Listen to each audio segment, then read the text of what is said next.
2025년 11월 16일 일요일입니다. 여기 대한민국 시간은 오후 8시 4분을 가리키고 있습니다. 오늘 우리 큰딸 윤경이에게 읽어줄 내용은 큰 것은 베풀고 작은 것은 아껴라. 큰 것은 베풀고 작은 것은 아껴라. 정약용은 말했다. 큰 것을 아끼는 사람은 큰 이익을 꾀하지 못하고 작은 것을 손쉽게 여기는 사람은 헛된 낭비를 줄이지 못할 것이다.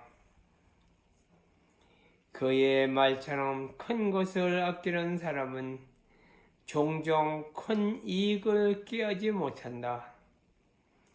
너무 신중하게 너무 조심스럽게 아끼기만 하다 보면 가감하게 나아가야 할 때를 놓치게 되기 때문이다. 반면 작은 것을 가볍게 여기는 사람은 늘 헛된 낭비 속에 빠진다. 사소한 비용, 작은 습관, 짧은 시간쯤은 괜찮다고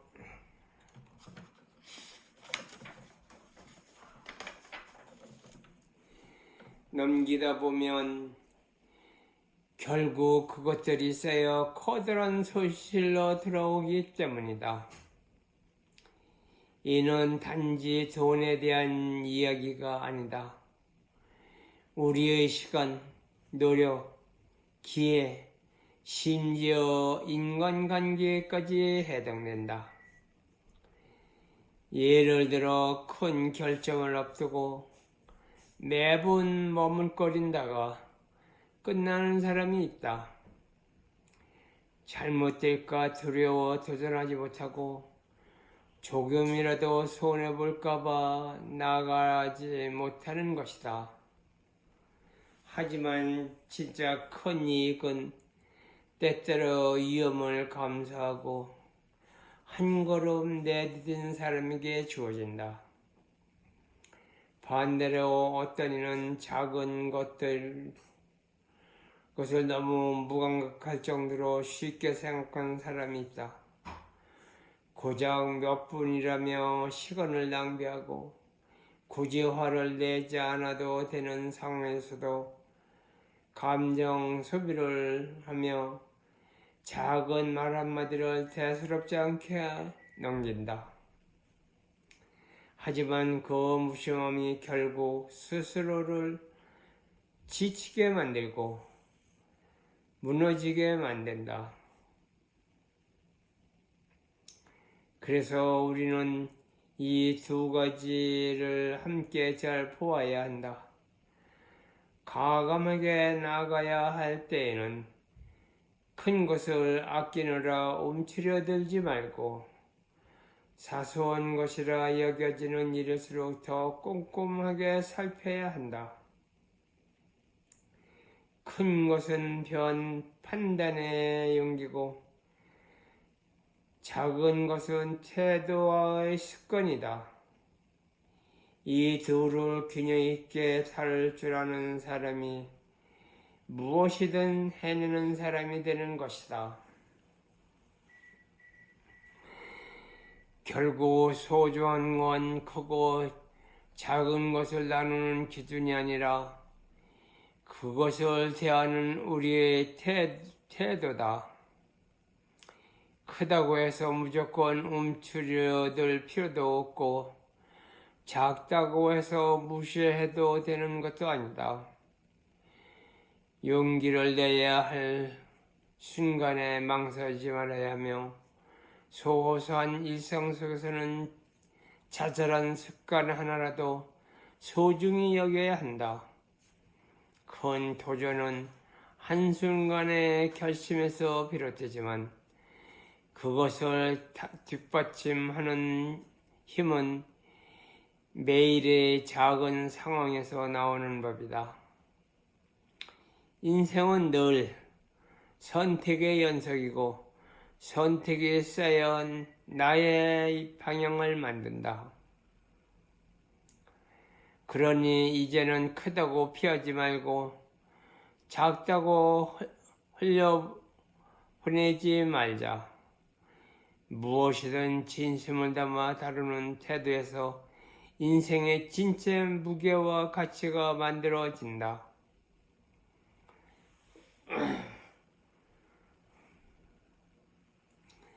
오늘도 좋은 글을 남겨주셨는데 마지막으로 읽겠습니다. 큰 것을 아끼는 사람은 큰 이익을 꾀하지 못하고 작은 것을 손쉽게 여기는 사람은 헛된 낭비를 줄이지 못할 것이다.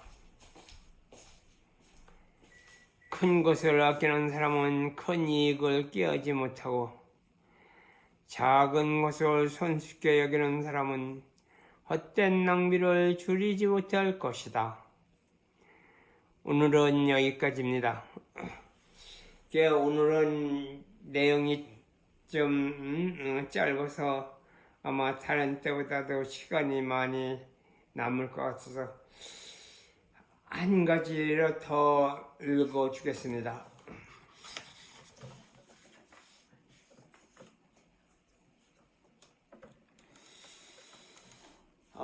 가난을 이겨낼 수 있는 것에 대해서 이제 또 이렇게 말씀하셨는데, 그것까지 읽어주겠습니다.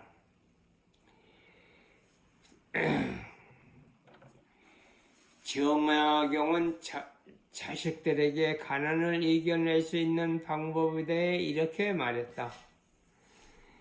나는 벼슬을 해서 너에게 땅을 물려주지는 못하지만 아주 귀한 2글자짜리 부적 하나를 넘겨줄 수 있다.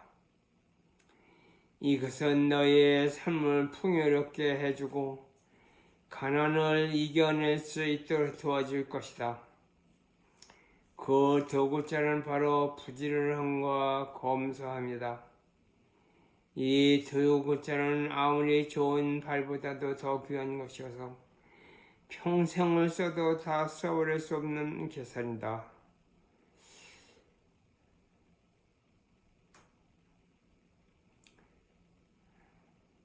그렇다면 부지런이란 무엇인가? 오늘 할 일을 내일로 미루지 않고 아침에 할 수 있는 일을 저녁으로 미루지 않으며 맑을 때 할 일을 비 오는 날로 미루지 않고 비 오는 날 해야 할 일을 날씨가 개누로 미루지 않는 것이다. 늙은이는 앉아서 감독하고 아이는 뛰어다니며 돕고 젊은이는 힘든 일을 맡으며 아픈 사람은 지켜보고 아낙네는 새벽 닭이 울기까지 전까지도 잠들지 않는다.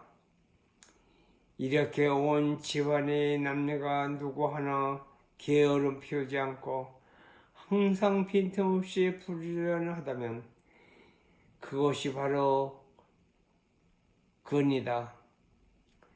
그렇다면 검소는 무엇일까?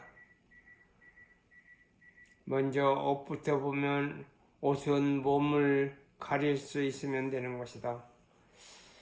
고운 배로 만든 옷은 한번 해지면 보기 흉하지만 거친 배로 만든 옷은 해줘도 그렇게 흉하지 않다.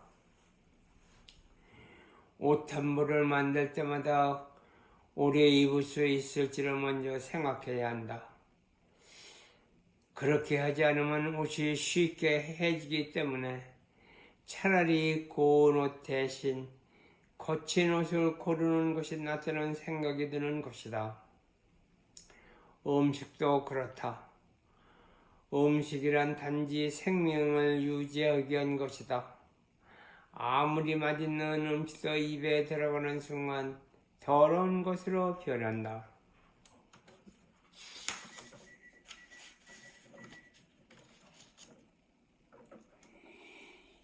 이런 것들이 곰소합니다. 그러나 사람이 세상에 태어나 가장 귀한 덕목은 성취랍니다. 그 안에는 조금 더 거짓됨이 없어야 한다.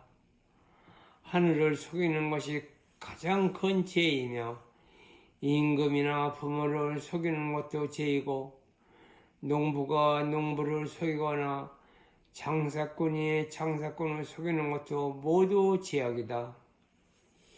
이것들을 명심해라. 그래도 단 하나 속여도 괜찮은 대상이 있다. 그것은 자기 자신의 입이다. 아무리 형편없는 음식이라도 그저 허기를 잠시 달래는 용도라면 괜찮다. 이것은 자신을 위한 속임수다. 이번 여름 내가 다산에 있을 때 상추쌈을 싸먹는 도중 손님이 내게 물었다. 쌈으로 먹는 것과 절여 먹는 것은 차이가 있습니까? 내가 대답했다. 그건 나의 입을 속이는 일이죠. 어떤 음식을 먹든 이 생각을 잊지 마라. 쓸데없이 화장실을 위해 지나치게 먹는 것처럼 것 때문에 배변을 걱정하는 일 따위.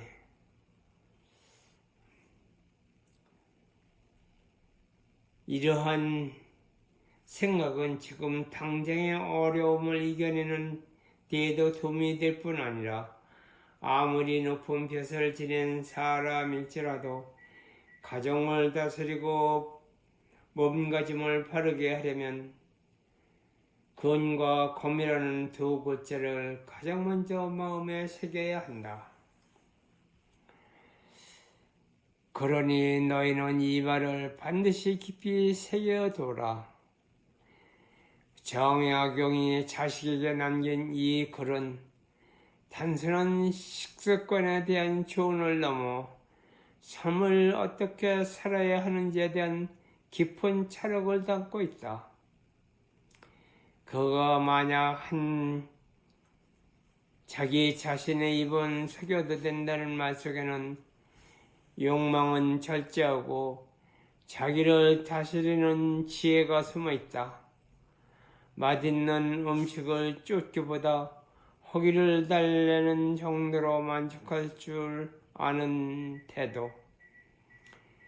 그것이 바로 곰사함의 시작이다. 인간은 늘 더 좋은 것, 더 많은 것을 원하지만 그 욕망을 그대로 따르다 보면 몸은 물론 마음까지 흐트러지기 쉽다. 그래서 정약용은 입을 속일 줄 아는 사람이 결국 자신을 지킬 줄 아는 사람이라 말한 것이다.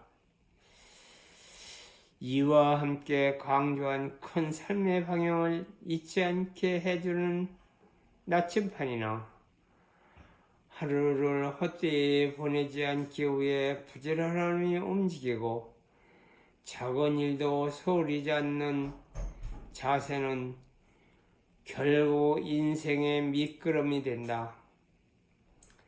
아무리 높은 자리에 오른 사람이라도 네 두 가지를 잃으면 삶이 무너질 수밖에 없다. 결국 없는 자가 성공하지 못하는 이유, 그리고 가진 자가 실패할 수 없는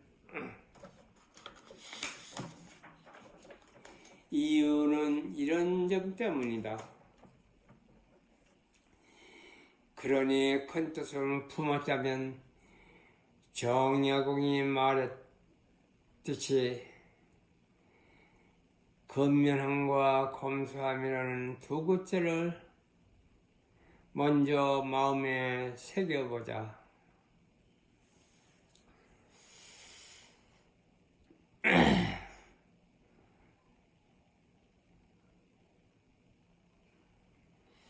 그러니까 여기서 내가 읽어준 내용에서는 근검, 부지런할 건자에 검소할 검자.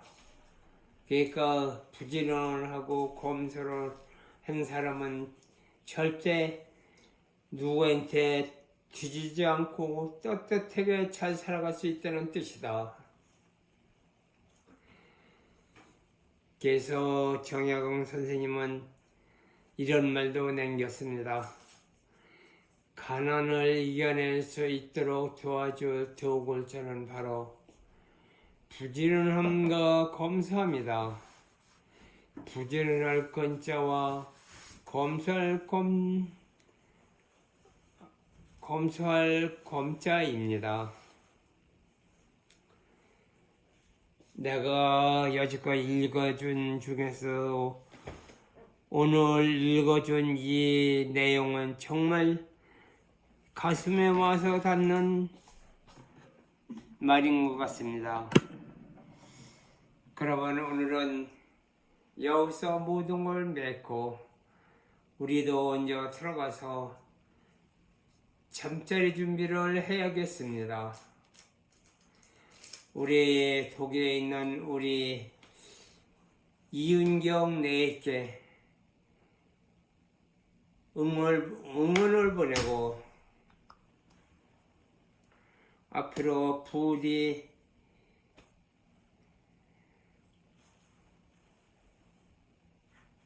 생각하는 대로 바라는 대로 모든 꿈을 이루기를 간곡히 우리 부모, 우리